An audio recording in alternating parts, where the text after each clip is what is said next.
Most people think the goal with money is control. Control spending, control impulses, control yourself. But here's the weird thing. The people who feel the calmest about money aren't the most disciplined. They're not constantly checking balances. They're not white-knuckling budgets. They've made one quiet shift that changes how money behaves around them.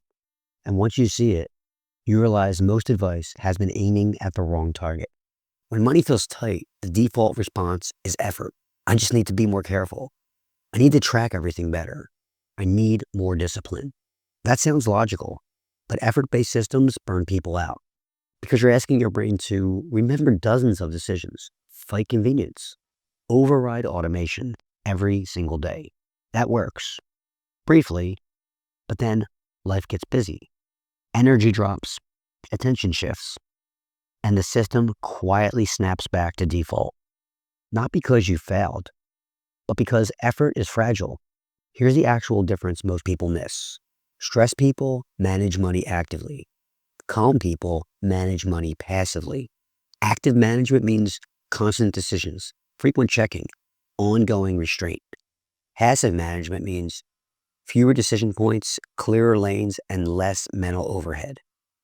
One relies on willpower, and the other relies on structure. The structure doesn't get tired, and that's the advantage.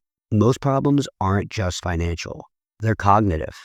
Every subscription, every payment, every shouldn't I or should I moment takes up mental space. That's why money stress leaks into everything else. It's not the dollar amount. It's the decision load. When your system forces you to decide constantly, you feel behind even when you're technically fine. People don't want fewer expenses. They want fewer decisions. That's the lever most advice ignores. The biggest shift isn't cutting spending. It's designing your money so fewer choices are required. That means separating what's automatic from what's optional, creating clear yes lanes and no lanes, and removing gray areas. When money is organized this way, you stop negotiating with yourself. You don't feel restricted. You feel relieved because the system already answered most questions before they reached you. That's where calm comes from. This feels weird initially because most of us were taught money is about control and restraint.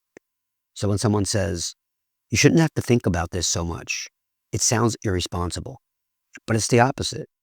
You're not avoiding responsibility. You're relocating it from daily emotion-driven decisions to upfront intentional design. That's harder once and dramatically easier forever, which is why people who do this never want to go back. When people make this shift, a few things happen fast. They stop checking accounts obsessively. They stop feeling guilty about small purchases. They stop feeling like money is constantly slipping away, not because they suddenly earn more, but because money feels predictable again. Predictability is underrated. When you know what's coming next, your nervous system relaxes, and relaxed people make better decisions without trying harder. So here's the real takeaway. Money peace doesn't come from discipline. It comes from design. If your system depends on you being perfect, it will eventually fail. But if your system reduces decisions, adds clarity, and forces intention early, you don't have to fight yourself anymore. That's the shift most people never hear about. And once you understand it, the next question isn't, how do I budget better? It's, how do I redesign this so it works without me?